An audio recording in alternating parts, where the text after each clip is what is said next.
To illustrate the conversion of a staggered wedge-dash representation into a Fischer depiction, we have here a simple butane derivative that has an orange bromine and a green chlorine attached at C2 and C3, respectively. If this were to be drawn out on paper, the bromine and chlorine would both be wedges, and they would both be on the same side of the carbon backbone. When the molecule is rotated, it is possible to see the stable staggered conformation and the general direction of both of the halogen atoms. In order to get to the Fischer depiction, we first have to get the carbon backbone in the vertical position by rotation. Viewing as a Newman depiction shows the two halogens to indeed be on the same side of the carbon framework. If we then tilt the carbon backbone away from the Newman depiction, we begin to see where the Fischer picture is coming from.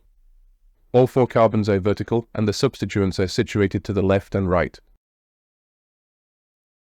At this point, we notice a problem with the way the molecule is orientated. The chlorine is coming out towards us, as is required for a correct Fischer structure, however the bromine is going away from us. Something needs to be turned in order to create the proper Fischer depiction. Since the bromine atom is pointing in the wrong direction, we must rotate around the C2 to C3 bond to find the correct orientation. This is done here in the same manner as when we generated Newman depictions using the dihedral driver. We can now rotate around the C2, C3 bond to find the correct orientation for the Fischer projection.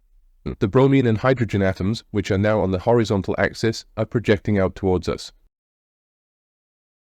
If we now rock the molecule backwards and forwards, we see that all of the atoms on the horizontal axis are now pointing in the same direction and out towards us as is required by Fischer. Doing this also reveals that the Fischer structure is really an eclipsed Newman depiction. Finally, if we move the Fischer depiction in different directions, we see the outcome of the overall manipulation from the wedge-dash depiction. Notice that both halogen atoms are now on opposite sides of the carbon framework, whereas in the original wedge-dash picture, they were on the same side.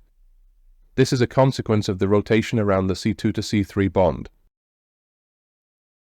Wedge-dash depictions are useful for showing stereochemistry and for working out R and S configurations.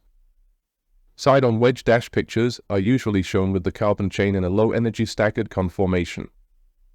Moving the model slightly to make the carbon framework vertical reveals the basis of the Fischer projection. Rotation of the bottom of the molecule then gives the correct orientation to match the Fischer requirements.